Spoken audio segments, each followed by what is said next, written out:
Hola a todos, bienvenidos a otra edición de Market Data Review.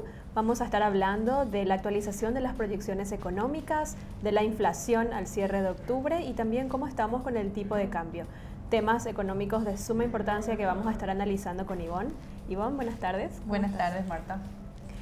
Bueno, tenemos primero la actualización de las proyecciones económicas del Banco Central. Sin tantas modificaciones, la proyección para el Producto Interno Bruto sigue siendo de un crecimiento del 0,2%. Sorprendió un poco porque varias de las estimaciones venían a la baja de organismos multilaterales, también del sector privado, pero bueno, aparentemente ellos encontraron fundamentos suficientes como para dejarlos en 0,2%. Y también para la inflación. La estimación de la inflación tuvo un recorte del 8,8 al 8,6, justamente por lo que ellos salieron a decir que hace unos días ya están diciendo que, y se ve también en los números, que la inflación se va estabilizando, ¿verdad? En los últimos meses. Y también hablan sobre la menor presión de los precios de los commodities internacionales. Entonces, están viendo una estabilidad en los precios internacionales. Como siempre mencionamos, los efectos que tiene nuestra canasta básica son meramente importados, entonces si ellos están viendo una estabilidad en los precios de afuera es porque también va a tener un efecto estabilizador en nuestra canasta básica. Sí, lo que sí, la otra cara de la moneda en el caso de los commodities es la parte de ingreso de divisas. Claro. Va a haber una relación inversa a la que se tuvo este año. ¿Qué significa esto? Que los precios internacionales van a estar por debajo, entonces va a generar menos ingresos de divisas por el lado de los precios. Por el lado de la producción sí va a estar bien porque se espera un buen clima, un buen desempeño del sector agrícola, pero por el lado de los precios va a haber esta desaceleración, como siempre. Y eso también afecta a nuestra balanza comercial. Exactamente. Entonces, todo tiene siempre ese efecto en cadena. Ese efecto en cadena. Por un lado, ayuda a la inflación, pero va a generar un menor ingreso de divisas. Y ya que estábamos hablando del Producto Interno Bruto, no hubo una modificación en el número global, pero sí al interior de los sectores. Estuvimos viendo que al comercio, por ejemplo, se le mejoró bastante la estimación. Ellos estaban con una caída de 2,5% y ahora pasan a un crecimiento de 2,8%.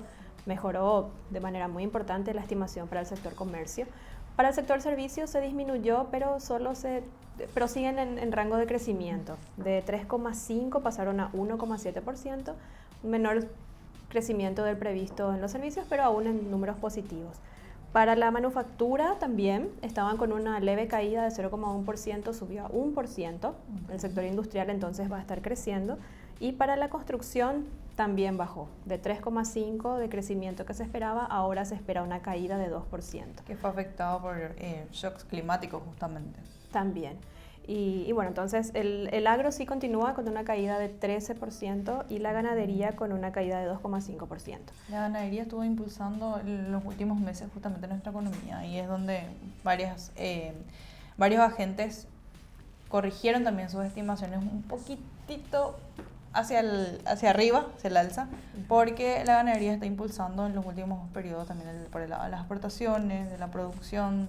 Sí, y recordemos que lo que más está pesando es el primer semestre, o sea, el primer semestre fue el periodo duro, difícil del año. Sí. Este segundo semestre ya está mejorando bastante, pero no alcanza para tener un número global de crecimiento importante. El primer semestre fue el que afectó por el lado nacional e internacional también, o sea, nacional, nuestra pérdida en el sector agro, también en la ganadería, en el plano internacional, los precios internacionales, la pérdida del poder adquisitivo, entonces fue una suma de factores nacionales e internacionales que hicieron que el primer semestre realmente no fuera bueno. Tanto, estamos hablando a nivel mundial, pero también sumado el escenario local, fue también malo para el país, ¿verdad? Por supuesto. Y yendo a la inflación, encontramos que se sigue desacelerando en el cálculo interanual. Este es cuando comparamos los precios de un mes respecto a los precios del mismo mes del año pasado. Para la inflación acumulada a octubre de 2022, tenemos un 7,5% y la inflación mensual del 0,4%. ¿Cuáles son los precios que todavía se observan al alza? El precio de la carne, justamente. ¿Y cuáles son los factores principales en este caso? El comportamiento se debe a una menor oferta y una menor proporción de la producción como destino al mercado interno, ¿verdad? El problema está siendo en el mercado interno, ¿verdad? Algunos de los problemas que también se presentan para el sector ganadero en este último periodo, en este último mes, fueron las dificultades de la logística para el traslado de los animales, también las intensas lluvias pero positivamente las mejores condiciones de la pastura natural de campo. Eso es lo que ayuda positivamente, pero también tenemos un problema en la logística, ¿verdad? Donde también estuvimos viendo suba de precios fue en ciertos servicios. Todavía no está desbordado, por supuesto, está alrededor de 4,6% la inflación de servicios, pero dentro de sus productos hay subas importantes. Por ejemplo, el servicio de recolección de basura, vimos que se incrementó en 10% respecto al mes de septiembre, en la variación mensual. Y también el costo de renovación de tarjetas de crédito, por ejemplo, subió también 10% en comparación con el mes anterior. Y el servicio de alojamiento en hoteles aumentó 10% respecto a octubre del año pasado. Son subas importantes, pero recordemos que los servicios estuvieron mucho tiempo con una inflación muy baja. Sí.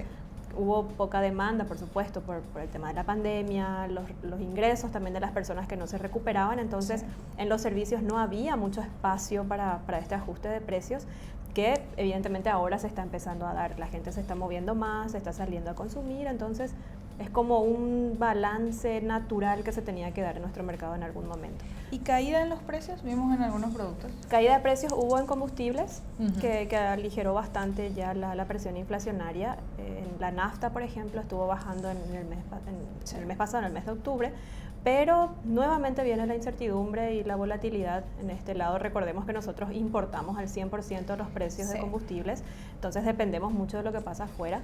Y bueno, que es muy incierto. Que es muy incierto. Desde el Banco Central dijeron que las presiones inflacionarias pueden regresar por ese lado, por el lado de combustibles. Y si hablamos ahora de la tasa de política monetaria, la última reunión a fines de octubre se realizó la reunión de política monetaria. ¿Y cuál fue la decisión, Marta? Se decidió dejar en 8,50% la tasa de política monetaria luego de 14 meses de suba ininterrumpida, que bueno, esto viene relacionado también con todo lo que ocurre en el exterior. Es una política monetaria que se está implementando en todo el mundo prácticamente.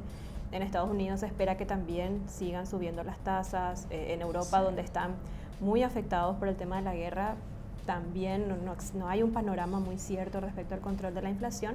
Y a nivel local, bueno, por este mes se decidió, pero tampoco está muy seguro que ya no vaya a subir en los próximos meses.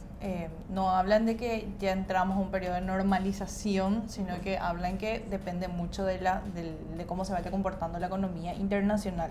Destacaron que en el último periodo la tendencia a la baja de la inflación. Hablaron de una buena tendencia en el aumento de créditos, de otorgación de créditos, ¿verdad? En moneda extranjera especialmente, ¿verdad? Eso es lo que destacan a nivel local. O sea, están viendo un escenario positivo en el último periodo. Último periodo me refiero en el cortísimo plazo, 1 o 2 meses, ¿verdad? Sí, recordemos que el Banco Central ejerce su política monetaria a través de la tasa de interés. Sí. ¿Esto qué significa? Ellos suben o bajan la tasa de interés de acuerdo a si consideran que se necesita emitir más dinero a través de los créditos o retirar dinero a través de mayor captación de ahorros. Entonces, con este mensaje de ir incrementando las tasas, estaban diciendo que se tenía que contraer un poco la economía para que los precios se tranquilizaran un poco. Ahora, con esta suspensión de la suba de tasas que se dio en este mes, se puede tener un mensaje diferente, pero tampoco es ya definitivo. Y vamos a hablar sobre el tipo de cambio que nos tiene a la expectativa en las últimas semanas, porque vimos que desde el mes de octubre una tendencia al alza, o sea, se está depreciando la moneda. Tenemos el promedio del año con el cierre de octubre, alcanza una depreciación del 0,5, ¿verdad? Pero al cierre de octubre, donde vemos la mayor tendencia, se presentó una depreciación del 5,6%, ¿verdad? Esto significa que el guaraní está 5,6% por debajo de lo que estaba el año pasado respecto al dólar. Y bueno, sabemos que aquí también tiene influencia la situación internacional, la suba de tasas de interés en Estados Unidos, que esto aprecia siempre su moneda. ¿Por qué? Porque los inversores se vuelcan más hacia esta moneda y eso aumenta su valor en forma natural prácticamente. Y también los fundamentos internos, que son el menor ingreso de divisas, tenemos menos exportaciones, principalmente de soja y también de otros productos, a lo que se suba esta estacionalidad de mayor demanda que se da a fin de año para las compras de fin de año, de los comercios y bueno, todo esto que ya sabemos que va a pasar. Que si observamos monedas que tienen un comportamiento relativamente igual que el de Paraguay, pero con una mayor volatilidad, por ejemplo, Brasil tiene un aumento del 9,7%. O sea, en toda la región y en todo el mundo se está viendo la fortaleza del dólar, ¿verdad? Dentro de todo, esta depreciación del guaraní del 5,6% no fue tan elevada en comparación con la del real brasilero, por ejemplo, que estuviste mencionando. Y el Banco Central también regresó al mercado cambiario después de más de 4 meses de ausencia. En el mes de octubre vimos que hubo intervenciones a través de ventas de divisas por 53 millones de dólares, la mitad de lo que fue en octubre del año pasado. Sí. Pero sí logró ya estabilizar más la moneda. En estos días estuvimos viendo que se mantiene entre 7.260. No pasa de 260. No pasa de 260, luego de un pico de 7.280 más o menos que alcanzó en la última semana de octubre. Entonces se ve el efecto de este retorno del Banco Central al mercado cambiario. Justamente el miércoles la Fed decidió aumentar su tasa a 0,75%, entonces pasa de un rango de 3,75 y 4%.